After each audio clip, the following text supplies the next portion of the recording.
The school year has just started for Syrian children in Jordan's Al-Zatri camp, the second largest refugee camp in the world.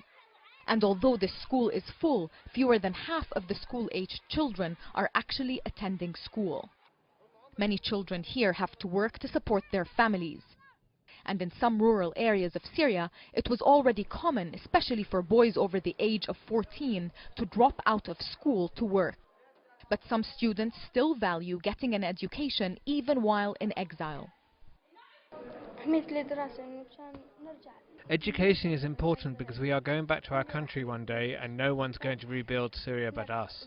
We are the generation that will hopefully rebuild Syria.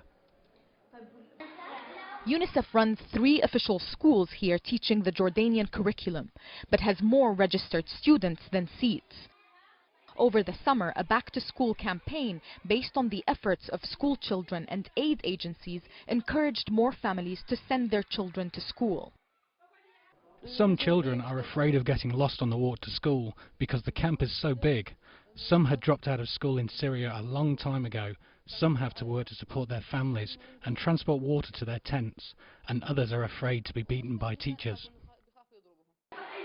And some families don't send their children to school because that gives them a sense of permanency in the camp that they don't want to feel. But more funding is needed to provide more Syrian children with access to education. UNICEF says education is the least funded sector, and the camp schools can only accommodate less than half the number of school-aged children living in Al-Zatri. UNICEF has only received a third of a $45 million appeal to fund this year's emergency education program. The most pressing need now is for $11 million to fund urgently needed school supplies, build new schools and train teachers.